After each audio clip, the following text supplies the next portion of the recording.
I restarted my life. Hard reset. And it's working. Better than expected. 2024 has been the best year of my life. Full of adventure and challenges and friends and love, with creative projects pulling me along. First off, quick intro about me. My name's Logan. I'm a traveling storyteller. I make videos here on YouTube and I write a blog. I call it Logan Let's Go. I interview people I meet when I travel and I tell their stories, some of my own stories too. And on my blog, I write about more than just travel. I write about what life teaches me, things I've learned and I think are important to share. So, I restarted my life. And this may be a bit of a dramatic description, but I really did hit a reset button. Careful pondering and planning led me to here. This new path required me to work through some resistance and embrace uncertainty. I needed to become comfortable with not knowing and not having a destination. I'll begin with what caused me to go for it. Let's start with the bad before we get into the good, and you'll see the steps I took along the way. In 2020, my lifelong best friend died. Then 1 year later, in summer 2021, I got dumped. A long-term relationship disappeared, and this was my first real heartbreak at 29 years old. These back-to-back heavy hitters caused never-before-seen levels of pain for me. This forced me to re-examine myself and develop a plan for my life. Because the truth is, before this, I wasn't ambitious and driven. I didn't have real goals. I wasn't attempting to build my ideal life, to become the best version of myself. I was careful and intentional from the beginning to not play victim and woe is me and to party and be pathetic. I had a few late nights drinking, like many heartbroken lads on the down and out. But I knew I should do my best to avoid that.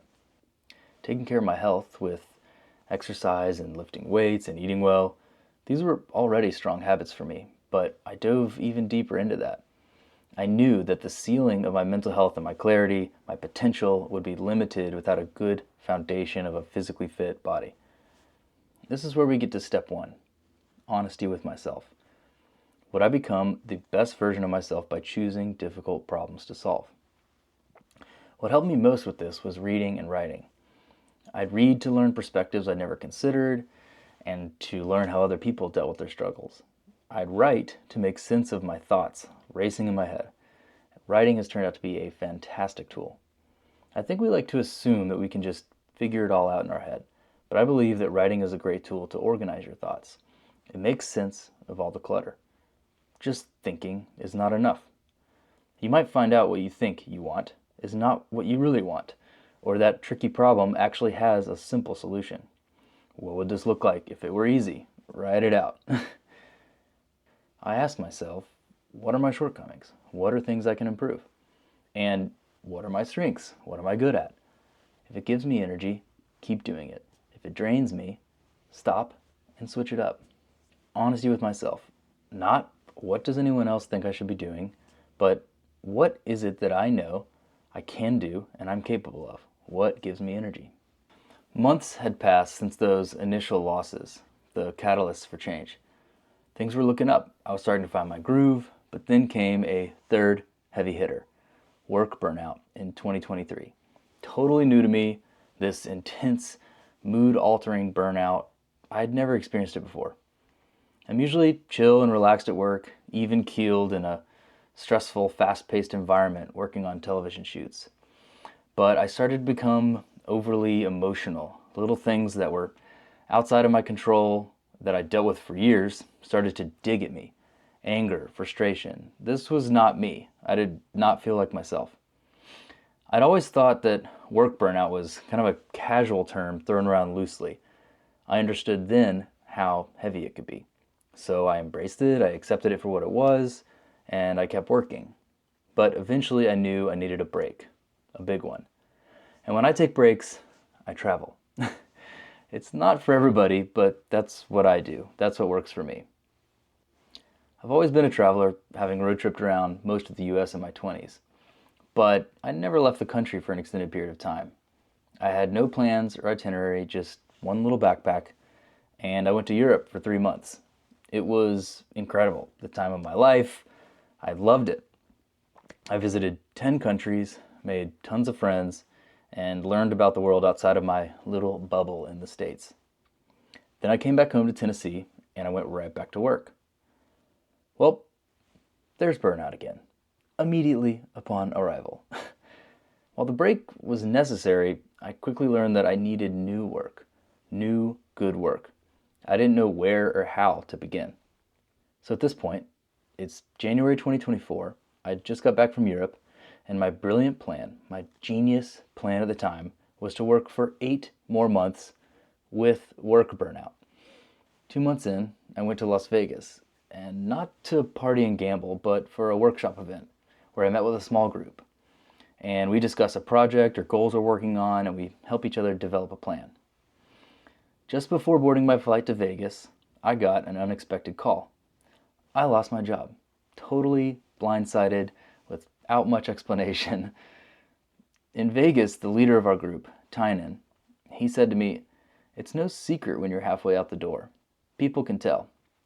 I'm glad you got fired. I think it's cool that you were pushed out, and you'll be better off for it." And he was right. While I didn't agree with being let go and how that was handled, it's true that I got sloppy with my work. I didn't want to be there anymore. I didn't deserve to be there anymore. And this was all a good thing. I needed an aggressive shove, something to get me going, to do what I really wanted, to do something more important, more challenging that suits me better. I'd started writing online a few months before losing my job, but was still hesitant to start my YouTube channel. Losing my job was the kick out the door that I needed. The workshop in Vegas fueled me with confidence and confirmed that my plan was solid. So I created projects for myself. And these were years in the making. Ideas that were in my head that sat untouched for a long time. My projects, so this YouTube channel and writing on my blog, it is the intersection of my skills and interests. And this is an important point. I didn't just decide on a whim, oh, this sounds like something fun to do. It's where my skills and my interests align. It's how they come together. Is this traveling storyteller the perfect combo? My most natural good work? The work that suits me best, the thing I'm built for? What is it that only I can do? I enjoy meeting people and traveling, and I have skills as a former reporter and photographer and with my video and production experience. Put it all together, and that's how my projects were born. And this is when I restarted my life. In May of this year, 2024, I moved out, got rid of most of my things, put a few things in storage, and I hit the road. The plan was I'd move from place to place, find stories to film along the way. I knew I'd meet people with good stories to tell. I started with a 4-month US road trip, living in my little pickup truck, my Toyota Tacoma. And I have a video about that on my channel where I do a tour of my truck setup, my camper. I went from Tennessee to Texas. I spent a few weeks moving across Arizona, mostly in the north, in the high deserts and forests up there near Flagstaff. I went down to San Diego, and then I took Highway 395 up north through California, along the eastern Sierras. I did some backpacking there. I was stunned by incredible, beautiful Idaho. My first time in Idaho. I got stuck in a snowstorm in June. I spent a whole month in Colorado, down in the San Juans and in Denver, near the Rockies. I have a lot of friends in Colorado. And I finished the trip moving across Michigan and New York, following my favorite band on tour. Then I left the country again, and I went to Italy, Rome, and Florence, and Bologna.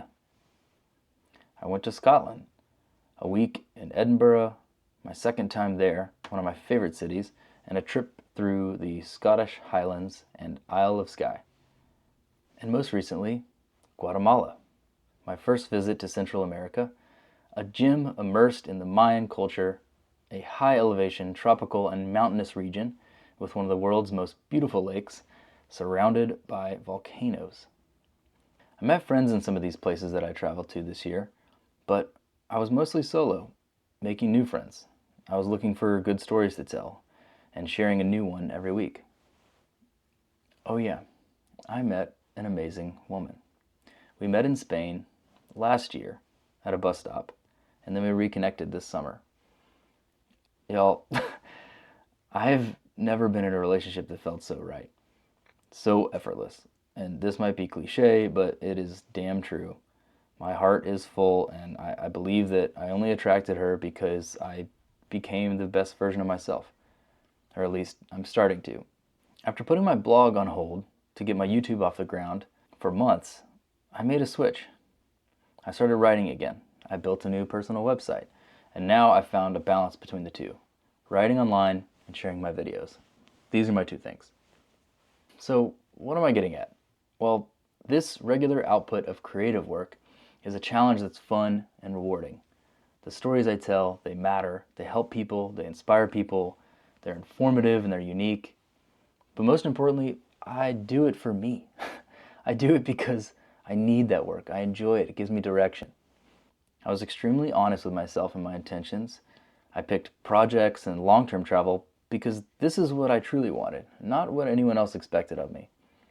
I avoid playing games like comparing myself to others or worrying what people think about the weird choices I might make. And that's a hard one. That's not easy to do. But I learned that self-worth, comes from within me, not from anyone else. I asked myself this question: if the future me regrets not doing it, then I have to do it. So if you have a plan and you know that you would regret not attempting it, even if you fail a bunch of times, then you have to do it, man. YOLO. Life is short, so take chances. You don't even have to like traveling. This is not about becoming a traveler and taking off and ditching all your possessions.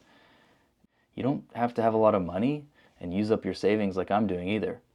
I think maybe some people seek travel thinking that it might be rewarding to them, only to find out that it was just a distraction for real problems. So I made sure to do all that work before I hit the road. That took me years. I chose travel because I already worked through that stuff, and I've always been a traveler. It's a core part of me. None of my friends and family are shocked when I take off on another month-long trip. This is normal for me. They're just like, oh, that's what Logan does. You can restart your life by keeping your current home and your current job. You'll just change a little bit if you change your environment. But that doesn't mean it needs to be as extreme as what I've done. Changing your location, changing your environment could be as simple as getting out of your apartment, going down the street to the library or a coffee shop, and setting a timer for a few hours and doing some deep work on a side project that eventually could replace your full-time job. Swap out weekend drinks with weekends of work on the project that you believe in most. But this change also doesn't have to be a side project, doesn't even have to be work related. It can be going back to school or finding a different job. Or maybe the big change for you is like health related or with relationships, not work related. But I think it helps to change your environment. It helps to take a big jump and do something that seems a little bit maybe too much. Like if it's a little bit too aggressive, maybe that's a good thing. Sometimes the best things are scary things, right? A good trick is to make it easy to do the things that help and difficult to do the things that hurt. So remove barriers for the good stuff and create obstacles and barriers for the bad stuff. I just recently earned my first internet dollar.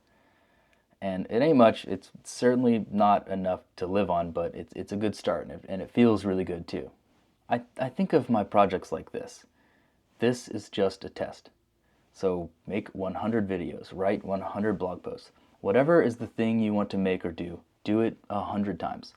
And you'll struggle, and you'll make mistakes, and you'll fail, and you'll feel stupid, but you'll learn from them and you'll improve.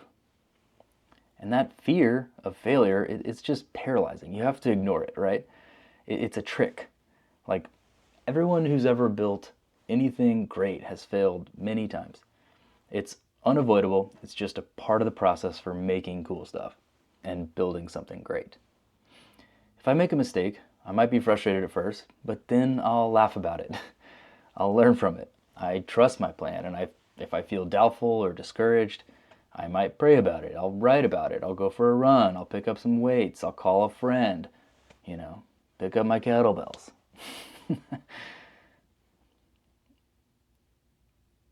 Everything I've done has made me feel more alive, like more myself. One of my favorite phrases, and this is stupid, but it works, and I'm determined to bring it back, baby. I already said it once before, but YOLO. You only live once, so make the most of it.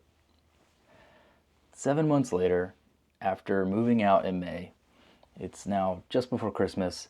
I'm back home in Tennessee, and I'm laying low, working on videos and writing, trying to be as productive as I can before I go to Tokyo and Southeast Asia for my first time in February. So I'm a 32-year-old dude, self-funding a year-long sabbatical, working on creative projects. I stay with my parents if I need a break from travel. I feel no shame in taking an uncommon path because I know that it's what I truly want, and it's backed by confidence and trust that I'll find my way. And I have an amazing girlfriend and friends and family in my corner cheering me on. I'm building the life I want right now after avoiding that for years. I was too afraid to make a change, too afraid to start, but now I'm afraid of not taking chances. So what change do you want to make? How are you going to restart your life? Whatever it is, I say go do it, go fail, reevaluate, try again. Please like and subscribe, share this video, leave a comment. It really helps me out. And check out some of my blog posts on my website, loganletsgo.com. See y'all in the next one.